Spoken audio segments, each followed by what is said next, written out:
দিন ঠিক হবে, বিয়ের দিন ঠিক হবে। আমি আর আসরের নামাজ পড়েই গেলাম, ডায়েরিটা নিয়ে গেলাম, দেখছি চা দিয়েছে, চা বিস্কুট চানাচুর পাঁপড় সব আছে। আর আমাদের বাঙালিদের আছে চায়ের সঙ্গে ডিম সিদ্ধ দেয় না, দেয় না, দেয়, ডিম দেয় নাই। আমি মনে মনে ভাবলাম আল্লাহ ডিমটা ভুলে গেছে না কিনেনি না পয়সা না, যাই হোক। এরপর দিন ঠিক করছি, ছেলের বাপ বললে একটু হুজুর বলুন আপনি যেদিনে থাকতে পারবেন। আমি বললাম দেখো আমার কাছে জলসা, ফাল্গুন মাসের প্রথম সপ্তাহে শনিবার বিয়ে, রবিবার অলিমা করে দাও। কি বললে জানেন? বলে হুজুর বলছি। সে বাইরে গিয়ে ফোন লাগাইছে কাকে? বড় মুফতি সাহেবকে। কে? তার বউ। ওর থেকে বড় মুফতি তো কেউ নাই। তাকে ফোন করে বলছে হুজুর বলছে শনিবার বিয়ে। সে ওই দিক থেকে মুফতি সাহেব ফতোয়া দিচ্ছে না, শনিবার শনি লেগে যাবে, যা বুঝে করগা। কোথায় পেলি? এটা কোরআন হাদিস লয়, ও ইসলামিক কালচার, ও মুসলিম ভাইদের কালচার, এদের কাছে চলে এলো। বলছে শনিবার বিয়ে দিলে শনি লেগে যাবে। আমাকে বলছে হুজুর সোমবার বিয়ে, মঙ্গলবার অলিমা। আমি বললাম এই বিয়েতে আমি নাই। দিন ঠিক হয়ে গেল, আমি আল্লাহর কাছে দোয়া করলাম আল্লাহ কোরআন আর হাদিসকে উপেক্ষা করে, একটা আলেমকে উপেক্ষা করে একটা বেদাত কাজ করেছে, আল্লাহ তুমি এই বিয়েকে ধ্বংস করে দাও। ঠিক এক মাস পরে বলছে হুজুর বিয়েটা ভেঙে গেছে। আমি তো দোয়া করে এলাম আমি যেন ভেঙে যায়। তোর বউকে জিজ্ঞেস করে এরপরে শনিটা কি করে লাগলো, ওটা তো সোমবার ঠিক করে এলাম। আমি বাড়িতে গিয়ে আমার বউকে জিজ্ঞেস করলাম হ্যাঁ গো ডিম দেয়নি কেন? বলছে তুমি জানো না, মেয়েরা বলে বিয়েতে দিন ঠিক হলে ডিম দিলে বিয়ে ভেঙে যাবে। আমি আল্লাহ ডিমের পাওয়ার এত কি করে হলো লো, আমি তো জানি না। আচ্ছা ডিমের সৃষ্টিকর্তা কে?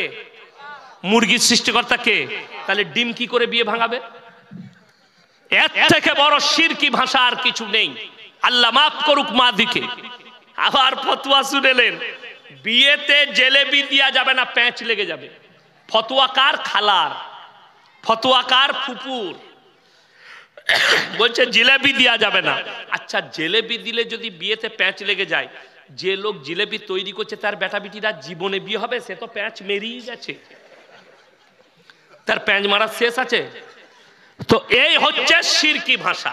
আল্লাহ মাফ করুক, এই ধরনের কুফরি থেকে, শিরিক থেকে আমার মা বোনদেরকে হেফাজত করুক। শুনেলেন আমার মায়েরা, অনুরোধ করে বলছি নিজের মন থেকে কোনো মাসলা বানাবেন না, নিজে থেকে কোনো মাসলা বানাবেন না। আজকে বলুন মরা বাড়িতে ভিড় কাদের বেশি? কথা বলেন না? মহিলাদের। কোনো মৌলবি যদি বলতে পারে মেয়েদের ভিড় করাটা নেকি বেশি, আমি জীবন আর সমাজের বুকে বক্তব্য দেব না, জীবনে।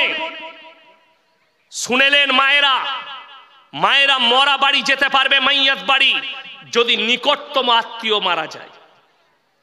কোথায়? কালিয়াচকে মারা গেছে, জানি না কে। ও ঠিক সেজে কুজে গাড়িতে বসে পড়ল। বেটা বলছে কোথা যাবি? তুই জানিস না কে মরেছে? কে গো? তোর বাপের ফুপুর অমুকে তমুক করে ঠিক একটা কুটুম বার করে দিলে। এত কুটুম আল্লাহ আমরা জানি না? জানি। আরে আমি তো কোথাও কুটুম বাড়ি গেলে আমি মাকে আমার গিন্নিকে জিজ্ঞেস করি হ্যাঁ গো আমাদের কে হয়, সম্পর্ক জিজ্ঞেস করে যেতে হয়। এদের সম্পর্ক এত জানে, কি বুঝলেন? কিন্তু বিষয়টা তো ওইটা নয়। আমার একটা জলসা আছে, গ্রাম থেকে বেরিয়ে গেল। এই গ্রামটার নাম কি? কদমতলি। কদমতলি থেকে বেরিয়ে গেল, গোটা গাড়ি সংসারের গল্প। ঠিক কালিয়াচকে ঢুকছে, তখন নাক পুষতে পুষতে ফেরেশতারা আল্লাহকে বলল আল্লাহ ই কি ডিজাইন শুরু হলো? বলে দাঁড়া এখনো অনেক বাকি আছে, ঘর পর্যন্ত যা। ও জানেও না কে মরেছে, নাক পুষছে। ঘরে ঢুকে বলছে খালা তুই কি করে মরে গেলি? খালা বলছে দেখে কানলো আমি মরিনি, তোর খালু মরেছে। ও কিন্তু আন্দাজে কাঁদছে, ও তো আলু গোশ খেতে গেছে, ও তো এমনি যায় নাই। কি বললেন? এই খালা দিকে যে কিমা দিবে ফেরেশতারা কবরে, নাউজুবিল্লাহ। আমার মারা আপনারা বলুন, যদি সন্তান, আমরা পুরুষরা গিয়ে জানাজা পড়ে মাটি দিই, নেকি বেশি না কম? নেকি বেশি। অথচ পুরুষদের ভিড় কম, মায়েদের ভিড় বেশি। নিষেধ করে যাচ্ছি। মরা বিয়ে বাড়ি যদি সুন্নত তরিকায় বিয়ে দিতে পারেন, খানা করবেন। অলিমা যদি নারী আর পুরুষকে আলাদাভাবে খাওয়াতে পারেন, তবে আপনি দিবে অলিমা খাওয়াবেন। তা না হলে অলিমা করে লাভ হবে না, গুনাহ হবে। একটাই প্যান্ডেলে নারী পুরুষ একসাথে খাচ্ছে, আর আমার মায়েরা যা পোশাক পরে, শয়তানু লজ্জা পায় এদের পোশাক দেখে। এটা বেঈমান কাফেরের আখলাক। আলেমরা বসে আছে রাসূলের জামানায়, মসজিদের ভেতরে নিকাহ হয়েছে, মসজিদের ভেতরে বিচার হয়েছে, যার কারণে মিথ্যার প্রশ্রয় পাইনি, হারাম কাজের প্রশ্রয় পাইনি। আজকে বিবাহগুলো ইসলামিক মুসলিমদের মতো প্যান্ডেলে চলে গেল, বিয়ের হলে চলে গেল, যার কারণে যত রকম হারাম কাজ আমাদেরকে ধরে নিল। আজকে একটা ইমামকে বিয়ে পড়ানো 500 টাকা দিতে এদের গায়ে লাগে, 1000 টাকা দিতে গায়ে লাগে, আর হারাম কর 5000 টাকা দিয়ে ডিজে বাজিয়ে গান বাজনা করছে বিটির বিয়েতে, বেটার বিয়েতে। আর আপনি নিজেকে মুসলিম বলে দাবি করছেন, আল্লাহর কাছে কি হিসেব দিবেন আপনি ভেবে দেখুন। বেঈমান কাফেররা তো এটাই চেয়েছিল, এইটাই তাদের মেহনত ছিল, এরা যেন ইসলাম থেকে সরে যায়। আখরি জামানায় আমাদের সমাজে হারাম আওলাদে ভরে যাবে, আপনি কল্পনা করতে পারবেন না। এই মাসটা কি মাস? ইংরেজি ডিসেম্বর। আজকে তারিখ কত? 17 তারিখ, 17ই ডিসেম্বর। এই 25শে ডিসেম্বর আপনাকে আমি মালদা টাউনে দেখিয়ে দেবো কতগুলো মুসলমানের ছেলে গির্জায় গিয়ে ক্রিসমাস পালন করছে, এবং তারা শিক্ষিত। আমার বর্তমানে দেখিয়ে দেবো, বর্তমানে পার্কাস রোড বিগ বাজারের কাছে গির্জায় লাইন দিয়েছে মুসলিমদের যুবক যুবতীরা। আপনাকে দেখিয়ে দেবো কলকাতায় হাজার হাজার মুসলিমদের যুবক পাক সার্কাসে গিয়ে, কলকাতায় গিয়ে, ধর্মতলায় গিয়ে তারা ক্রিসমাস পালন করছে। আপনার জানা আছে কোরআনে আছে গায়রিল মাগযুবি আলাইহিম ওয়ালাদ-দাল্লিন। মাগযুম মানে ইহুদি আর দল্লিন মানে নাসারা। এই দুটো দলই পদভ্রষ্ট, আর এদের অনুসারীরাও পদভ্রষ্ট হয়ে যাবে। আজকে যদি ইসলামের জন্য 25শে ডিসেম্বর হতো, আমরা মৌলবীরা প্রথম সারিতে থাকতাম। দুঃখের কথা বলি, এইটা তো মালদা টাউন, সামনে সুজাপুর গয়েশবাড়ি। আমি 23 সালের 31শে ডিসেম্বর আমি জলসা করেছিলাম গয়েশবাড়িতে। রাত 11:45 জলসা শেষ করেছি। আমার গাড়িতে 13 মিনিট লেগেছে কালিয়াচক স্ট্যান্ড যেতে। স্ট্যান্ডে গিয়ে লাইন জ্যামে দাঁড়িয়ে আছি, 4টা গাড়ি দাঁড়িয়ে আছে। আমি ম্যানেজারকে বললাম গিয়ে দেখো কি ব্যাপার। পুলিশ প্রশাসন দাঁড়িয়ে আছে, 100টা মুসলিমদের যুবক 1 লক্ষ টাকার বোম বিছিয়ে বসে আছে। 12টা বাজলে তারা বোমগুলো ফাটাবে। এদিকে যারা মুসলমান ভাববে তাদের ঈমান যাওয়ার খতরা আছে। এরা হচ্ছে একদম বেঈমানের অনুসারী, আর আল্লাহ তাআলা বলেছে ওরাও পদভ্রষ্ট, তাদের যারা অনুসারী করবে। আজকে আমরা রুখতে পারি না। নদীর মহানন্দের কিনারায় হাজার হাজার মুসলমান ছেলে 1 জানুয়ারি মদের বোতল আর ফিস্টির হাঁড়ি নিয়ে গিয়ে ফিস্টি করছে। আপনি আপনার সন্তানকে রুখতে পারেননি। এরা পদভ্রষ্ট। এদের পরিবার যদি ফিস্টি করার টাকা দেয়, এদের পরিবার নামাজ পড়লেও পদভ্রষ্ট হবে। আপনার জানা নেই আমার ভাই, কিয়ামতের দিন আল্লাহ ঈসা মসিহকে দাঁড় করাবেন, ঈসা নবীকে কাঠগোলাতে। এটা কোরআন, এটা আমাদের মৌলবীর ভাষা নয়। আল্লাহ জিজ্ঞেস করবেন, ইসকাল আল্লাহু ইয়া ঈসা ইবনে মারইয়াম আনতা কুলতা লিন-নাস ইত্তাখিদুনি ওয়া উম্মিয়া ইলাহাইনি মিন দুনিল্লাহ। হে ঈসা, তুমি কি বলেছিলে তোমার কওমকে আল্লাহ ছাড়া আমি আর আমার মা আরো দুটো আল্লাহ? ঈসা নবী বলবেন ক্বালা সুবহানাক, যেটা আমার অধিকার নেই, হক নেই, আমি আল্লাহ কি করে বলতে পারি? আর আমি যদি বলে থাকতাম ইন্নাকা আনতা আল্লামুল গায়ুব, আপনি আলিমুল গায়ব, আপনি জানতেন। আল্লাহ বলবেন খালি বিশ্বাস স্থাপন করানোর জন্য দাঁড় করিয়েছি, তার কমকে জাহান্নামের রাস্তা দেখানো হবে। আর তুমি যদি সেখানে সাথ দাও, আল্লাহর কসম তোমাকে ওই জাহান্নামের রাস্তা অতিক্রম করতে হবে। আপনারা ঈদের নামাজ পড়েন না? ঈদের নামাজে শুনেছেন কোন খ্রিস্টান আছে, কোন ইহুদি আছে? আপনি তার পরব পালন করছেন। আজকে হে আমার যুবক যুবতী, যারা স্কুল কলেজের স্টুডেন্ট আছেন, তাদেরকে অনুরোধ করে বলে যাচ্ছি, তোমার জানা নেই তারা নাম দিয়েছে ইহুদি খ্রিস্টানরা ভ্যালেন্টাইন ডে 14ই ফেব্রুয়ারি, কাজ হচ্ছে জিনা করা। তারা নাম দিয়েছে চকলেট ডে, কাজ হচ্ছে জিনা করা। তারা নাম দিয়েছে রোজ ডে, কাজ হচ্ছে জিনা করা। তারা নাম দিয়েছে কিস ডে, কাজ হচ্ছে জিনা করা। তারা নাম দিয়েছে রিলেশনশিপ, কাজ হচ্ছে জিনা করা। বেঈমান কাফেররা ঠান্ডা মাথায় আপনাকে জিনা করাবে। এক মাস আগেকার খবর বলছি, একজন বিশ্বের 1 নম্বর ফুটবলার, দামি ফুটবলার, আমি নাম করব না কোন দেশের, তার গার্লফ্রেন্ড প্রেগনেন্ট, ফেসবুকে পোস্ট করেছে, পেটের ছবি দিয়েছে আমি প্রেগনেন্ট। ওই ফুটবলার তারপরে পোস্ট করছে, আমার সন্তান হলে আমি এই নাম রাখবো। পরবর্তীতে ওই মেয়েটা পোস্ট করছে, এই সন্তান তোমার নয়, তোমার সাথে ঝগড়া হবার পরে আমি অন্য জনের সঙ্গে রাত কাটিয়েছি, বাচ্চাটা তার। নাউজবিল্লাহ বলে। ইসলাম এটাকে বলছে জিনা। আজকে আমি জলসা করতে এসেছি, ইনারা যদি বলে আপনার পরিচয় কি, আমি আমার বাপের নাম নেব না মায়ের? বাপের। আমি যদি ইনাকে জিজ্ঞেস করি আপনার পরিচয় কি, ইনি ইনার বাবার নাম বলবে না মায়ের? বাবার। বাবা যদি মারা যায় তাও বলবে আমি মৃত অমুকের ছেলে, বলে না লোকে? আপনাদের এখানে ছাগল আছে না নাই? ছাগলের বাচ্চা হলে পাঁঠার বাচ্চা বলেন না ছাগলের? গায়ের বাচ্চা হলে ষাঁড়ের বাচ্চা বলেন না গায়ের? আপনারা হাসছেন, কিন্তু এর ভেতরে এত গভীরতার কথা আছে, আপনারা এটা ব্রেনে গেঁথে নিয়ে যান। আমরা মনে করি ইনসান আর জানোয়ারের ফারাকটা, তারা 4 পায়া জন্তু, আমরা 2 পায়া। আমরা কথা বলতে পারি, তারা কথা বলতে পারে না। এটা ফারাকি নয়, এটা কোনো ফারাকি নয়। একটা মানুষ বোবা হয় না, হয় না? কথা বলতে পারে না, তাহলে ফারাক কি রইল?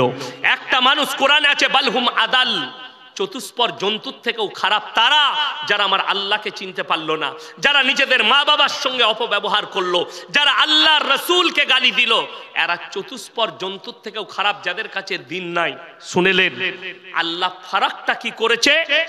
ইনসানের পরিচয় আল্লাহ ঘটিয়েছে বাপের দ্বারা, আর জানোয়ারের পরিচয় ঘটিয়েছে মায়ের দ্বারা। তার কয়েকটা প্রুফ দিচ্ছি। ইমাম আবু হানিফা রাহিমাহুল্লাহকে একদল মহিলা এসে জিজ্ঞেস করলেন যে আপনি বলুন তো, ইসলামে 4টা বিয়ে করা একটা পুরুষের জন্য জায়েজ আছে, একটা মেয়ে কেন 4টা স্বামী রাখতে পাবে না? তিনি বললেন কাল সকালে উত্তর দেবো, চলে যাও। মহিলারা চলে গেলেন। ইনি পেরেশান, বাড়িতে খানা খেতে বসেছেন, ইনার মেয়ে খানা খাওয়াচ্ছেন আব্বাকে। বললে আব্বা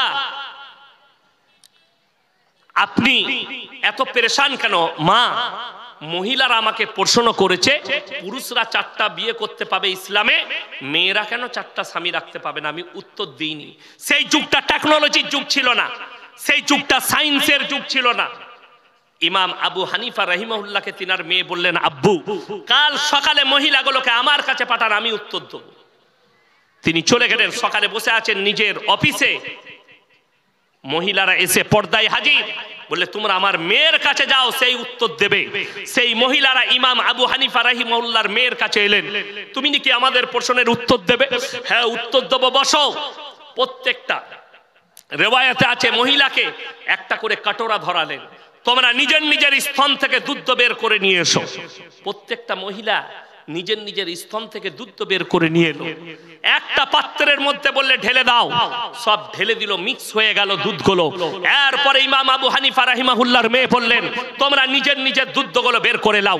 সেই মহিলারা বললে এই পাগল মেয়ে, এই দুধগুলো মিক্স হয়ে গেছে, বার করব কেন? বলে পাগল আমি নয়, পাগল তোমরা।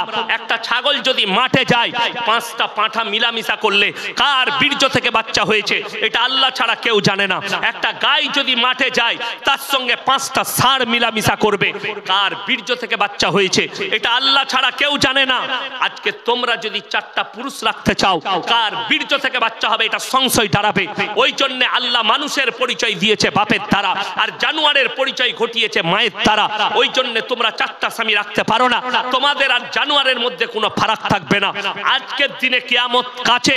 শুনেলেন আমেরিকা, লন্ডন, জাপান, জার্মান, উত্তর কোরিয়া, চাইনা, ব্রাজিল, অস্ট্রেলিয়া, স্পেন, যতগুলো বেঈমান কাফেরের দেশ আছে তারা তাদের পার্লামেন্টে পাস করিয়েছে, এরপর থেকে যতগুলো বাচ্চা বাঁচতে চায় তারা যদি ইচ্ছা করে মায়ের পরিচয়ও বাঁচবে, মা রিলেশনে থাকবে, বাচ্চা হয়ে যাবে, প্রয়োজন নাই, বিয়ে হলো না, ভেঙে গেল, আবার অন্য পুরুষের কাছে যাবে, এই বাচ্চাটা জন্ম নিবে, এই বাচ্চাটার বাপের পরিচয় লাগবে না, এই মায়ের পরিচয় জীবিত থাকবে। ইসলাম বলছে এটা হারাম আওলাদ। আল্লাহ নবী সাল্লাল্লাহু আলাইহি সাল্লাম বলেছেন আখরি জামানায় বাঁদির পেটে মালিক পয়দা হবে। আজকে সেই যুগ চলে এসছে, America, London, Britain, Japan, Germany, পেট ভাড়া পাওয়া যাচ্ছে। আমাদের দেশে আমি নাম করব না, এমন একজন আর্টিস্ট আছে, তার একটা সন্তান হয়েছে, বাঁদির পেটে 20 লাখ টাকা দিয়ে সন্তানটা, বীর্য তার, পেটটা সেই বাঁদির, তার স্ত্রীর নয়। এটা শরীয়ত বলছে হারাম বাচ্চা, এটা নাজায়েজ বাচ্চা। আজকে ভারত সরকার, সুপ্রিম কোর্ট রায় দিয়েছে, পরকিয়া লিগেল। হাজার হাজার মুসলিম যুবক যুবতী এরা পরকিয়ায় জড়িয়ে যাচ্ছে। আর শুনে রেখে দেন, আজকে আমাদের কাছে সব থেকে বড় পাপ যেটা ছুটে এসছে, লোকের বউকে নিয়ে পালিয়ে গিয়ে ঘর করা। অনেকজন মনে করছে আরে মৌলবীরা তো কিছুই বলে না। মৌলবীকে ফতোয়া জিজ্ঞেস করেছো? তোমার ইমামকে জিজ্ঞেস করেছো? আজকে আমাদের সমাজে এই লোকও বাস করে, প্রকাশ্যে জিনা করছে। কেউ যদি নিজের বিবিকে, কেউ যদি লোকের বউকে নিয়ে পালিয়ে যায়, তার আগের স্বামী যদি তাকে ডিভোর্স না দেয়, গোটা পৃথিবীর মৌলবী যদি নিকাহ পড়ায়, আল্লাহর কসম নিকাহ হবে না, হারাম। প্রথম স্বামী ডিভোর্স দিবে, ইদ্যত পালন করবে, তারপরে অন্য স্বামী গ্রহণ করতে পারবে।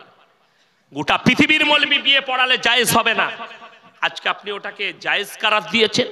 স্বামী বিদেশে থাকে, স্বামী কেরলে থাকে, মুম্বাইয়ে থাকে, স্বামী লন্ডনে থাকে, স্বামী আরবে, দুবাইয়ে, কাতারে থাকে, বিবি পরকীয়ায় লিপ্ত হয়ে আছে। জেনে রেখে দিবেন, ওই মায়েরা জান্নাতে তাড়াতাড়ি যাবে। কারুর যদি স্বামী মারা যায়, তার যদি বাচ্চা থাকে, সে ওই বাচ্চার জন্য নিজের যৌবন